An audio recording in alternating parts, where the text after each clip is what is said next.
Hello and welcome to another Raggy's beer review. So, bit of a beer review, bit of a chat, see how things panning out in the world of panning out of things. So this is my Love Brewing, said it right this time, Guinness clone, their version of Guinness. To be fair, I've just had a glass of it. It's not too bad, to be fair. I won't say it's a Guinness. It's a good stout, don't get me wrong. So we'll pour it out, we'll see how the cookie crumbles. As you can see, it's got a lovely lively head on it.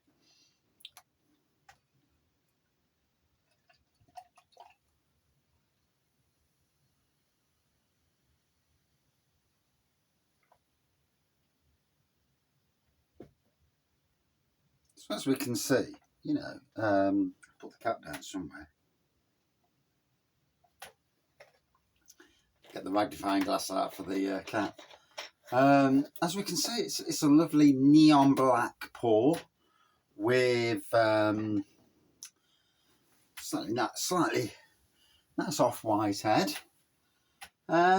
Looks all right. Gotta be honest, it does look all right. It's been sat in there for I think 5 or 6 weeks now.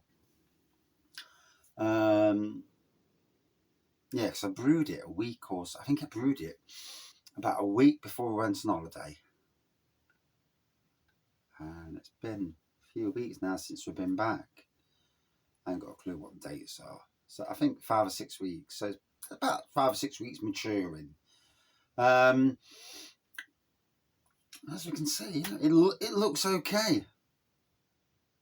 Decent size, compact head on that as well, really. It looks the part.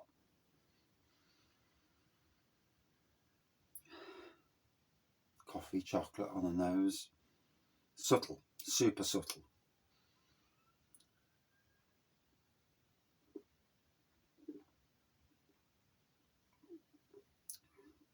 It's cold, it's at a temperature you would drink Guinness at. It does not taste like Guinness. Yeah. Now, there's the bugbearer. Tastes better than Guinness. But there you go.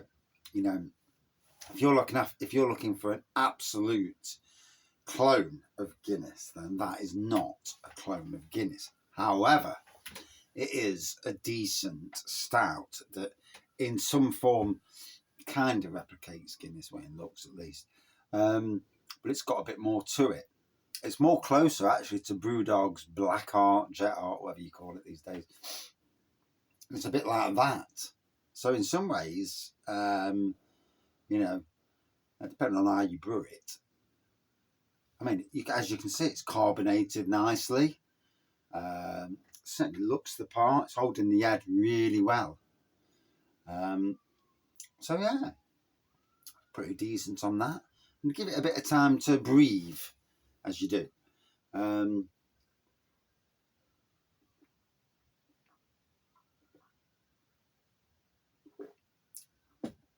Ooh. So,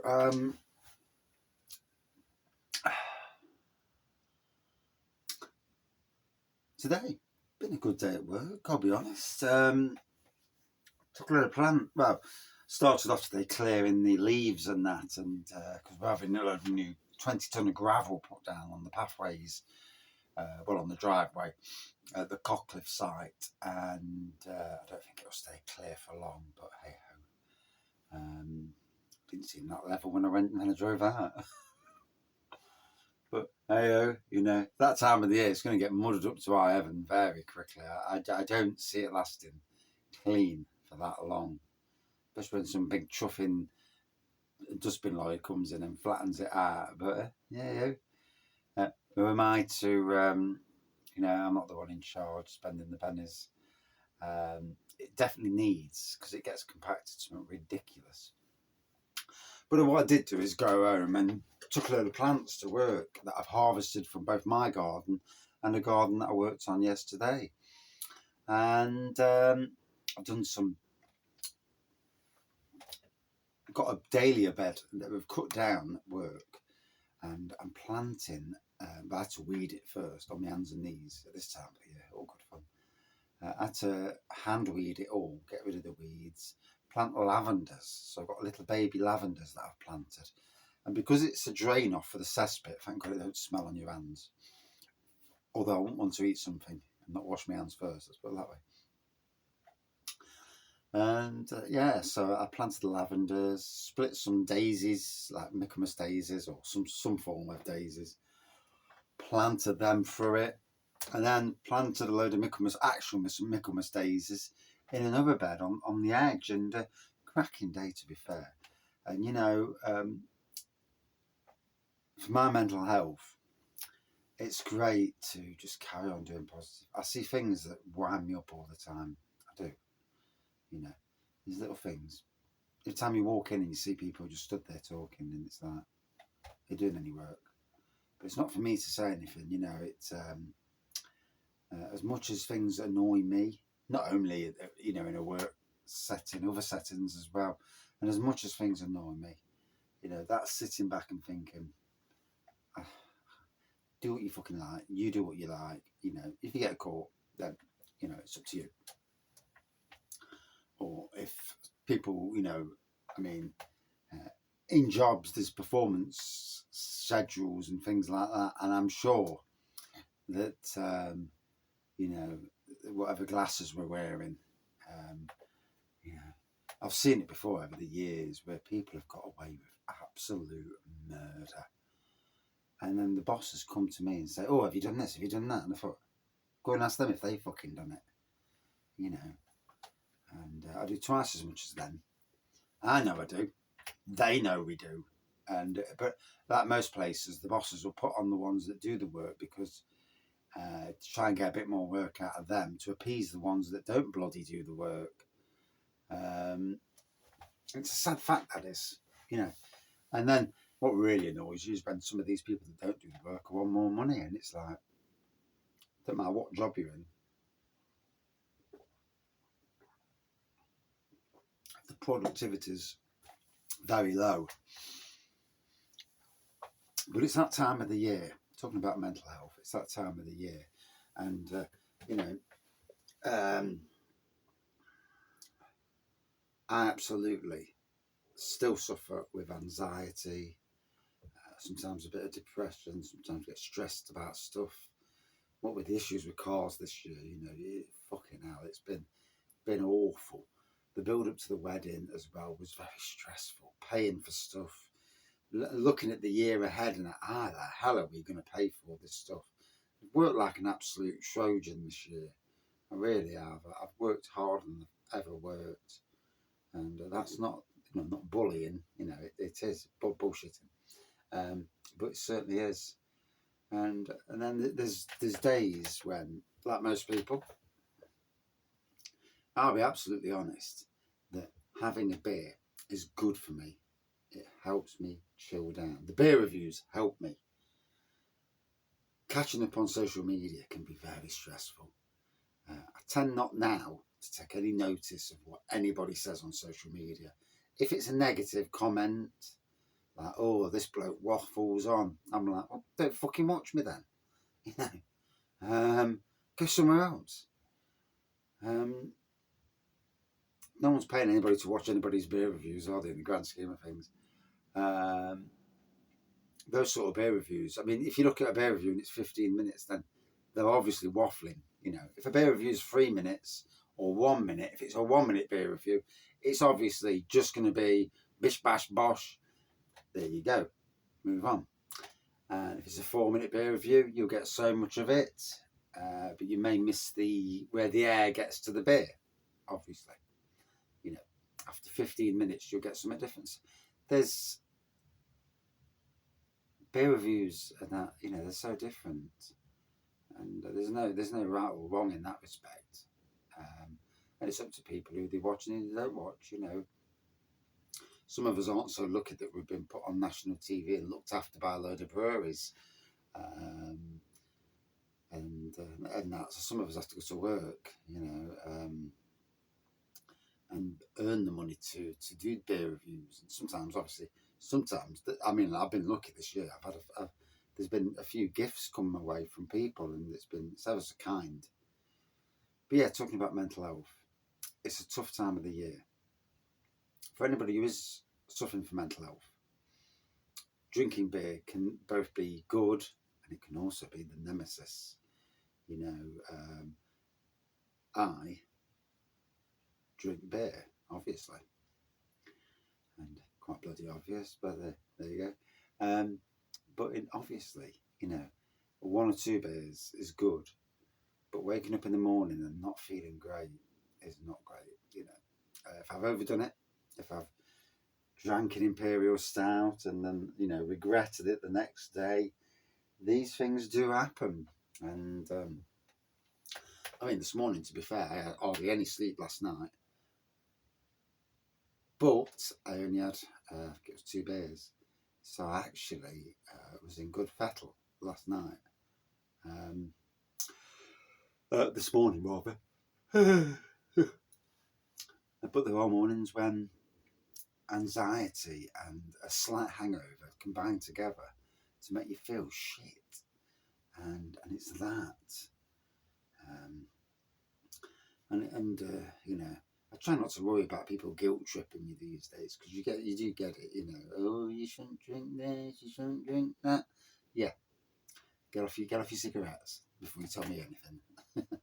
Or pack up your gambling, because both of them are harmful to health in a different way, obviously. But yeah, it's a tough time of the year for anybody at the moment. You know, looking after the money to pay bills, to run your car if you've got a car, to, you know, to feed your family, especially if you're working. It's tough, you know. And they say there's help out there, but some people are a lot better at getting the help than others are. I mean, I know somebody at the top of the street. She don't work.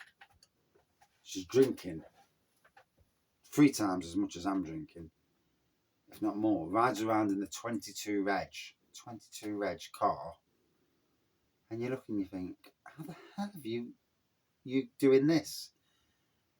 And so obviously she must have a son who's got something, autism or something. But you look at him when he's on the street kicking the football around, and you know, having an autistic son, I can spot.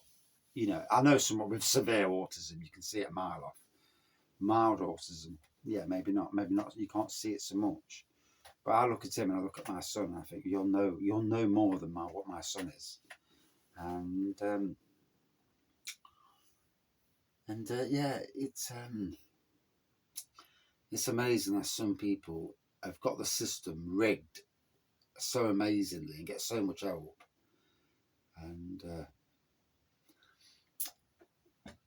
then it kills you when you look at people who own companies, run companies, and they're paying themselves a dividend.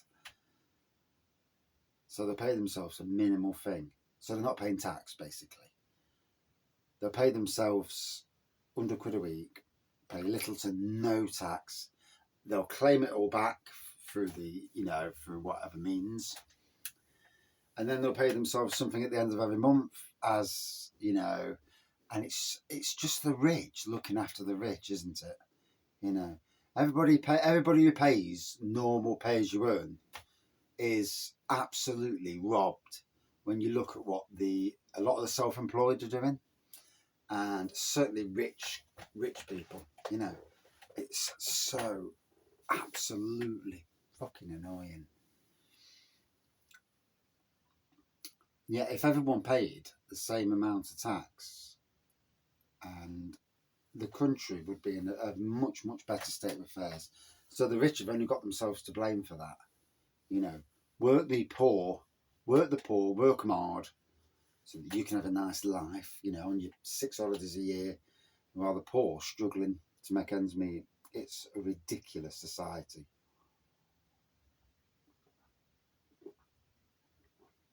But obviously not all the poor, not all them who don't work are as poor as them who do work on low wage.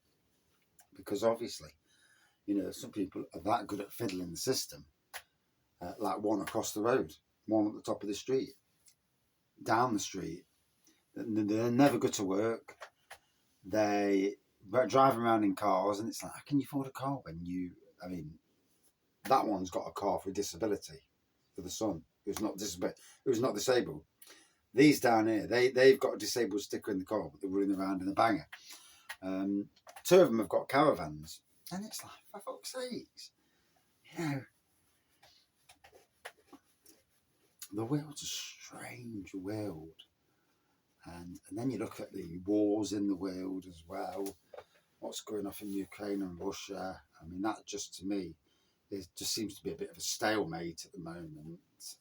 They seem to be fighting over the same little bits of land for a long time now. Albeit the Russians, if you believe what you read, the Russians have lost a lot of men, a lot of tanks as well. And it begs the question, you know, do you care that little about your people? You'll send them into a war where they don't want to go as well. A lot of these people were called up to be conscripts. They don't want to go. You're sending them in, and then you're sitting back and, you know, and it's... The world's wrong, isn't it? It's really wrong.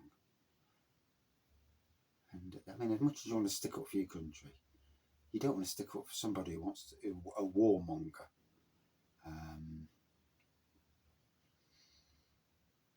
And then you look around the world and the amount of wars going off, it's like, fucking hell, they're everywhere. There's literally wars going off all over the bloody place. Wars that have been long forgotten about, but they're still going ahead. That just don't never get any news time. And then there's like mini scuffles like Iran and Afghanistan, and yeah, it's a balmy world. It is. And, but anyway, back to the beer. We've let it breathe for a bit. We've let the air get to it.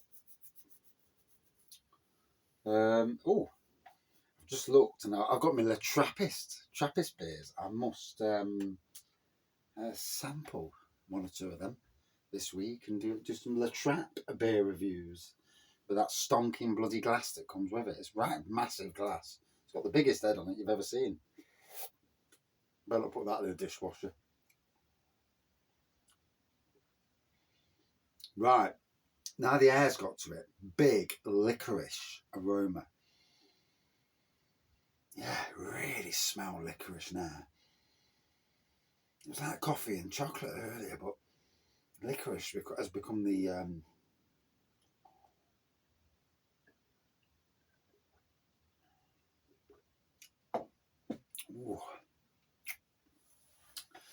proper kick in the bowls.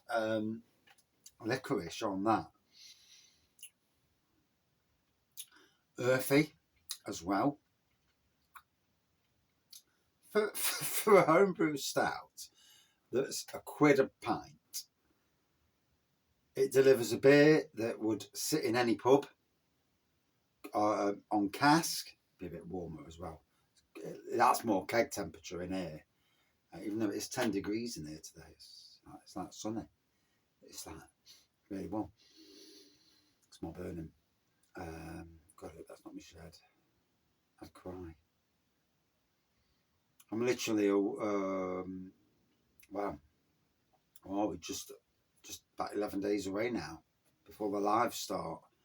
I was tempted to do a live tonight, but the wife's gone and bought a load of furniture. We only changed some furniture in the front room earlier this year. It was a wank bastard to put together as well. Fucking B&Q.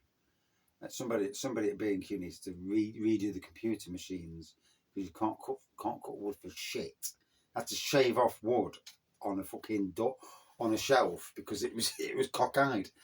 That's ridiculous. And the instructions were the wankest instructions you've ever come across in your fucking life. But anyway,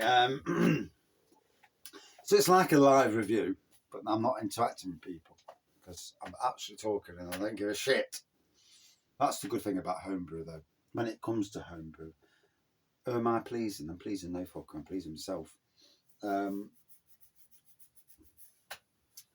nobody's going to link to me on homebrew. No one really links to me anyway. I mean, very, very few breweries do anyway, you know, in the grand scheme of it.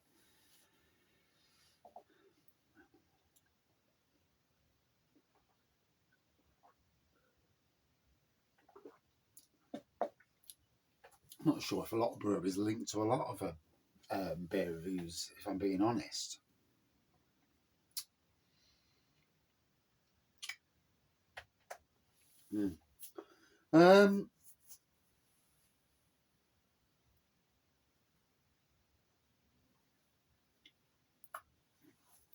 But yeah, decent beer.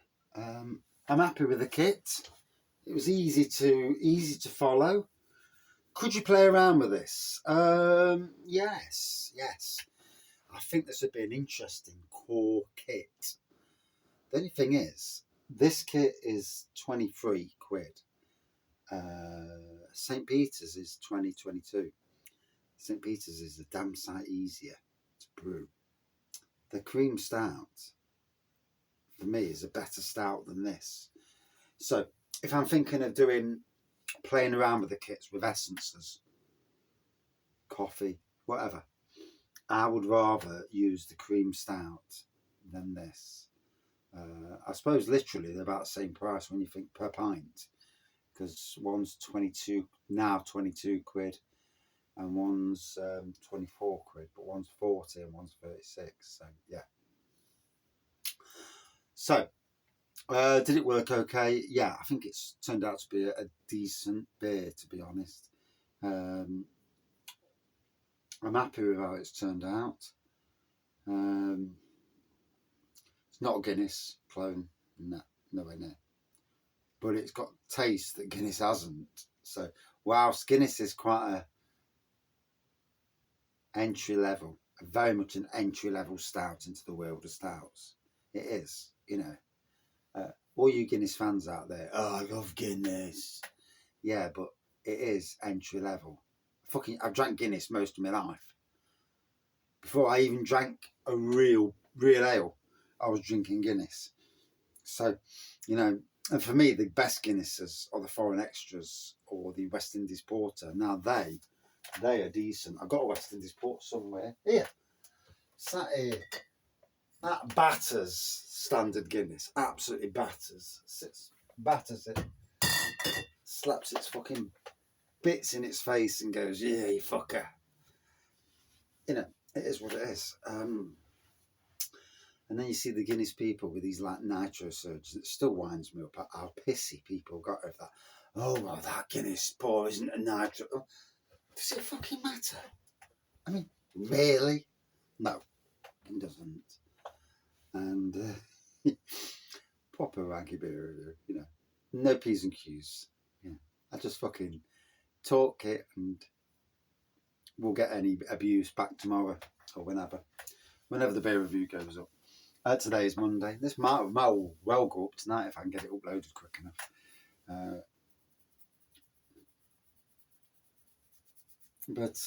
But yeah, it's worked. It's a bit of coffee, chocolate, subtle, but the licorice took over. Yeah, really quite potent licorice.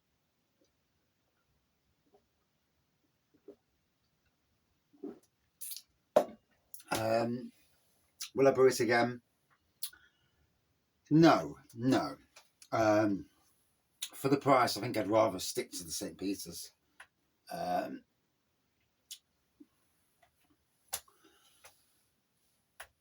And taste-wise as well. But it's decent enough against other home brews. I'm going to give it a score 4.3 out of 5. But if you're looking for a Guinness clone, it's not. So Guinness, it's called, isn't it? Guinness Irish Stout. That's it. I remember the name in the end. But yeah, thank you for watching. See you soon.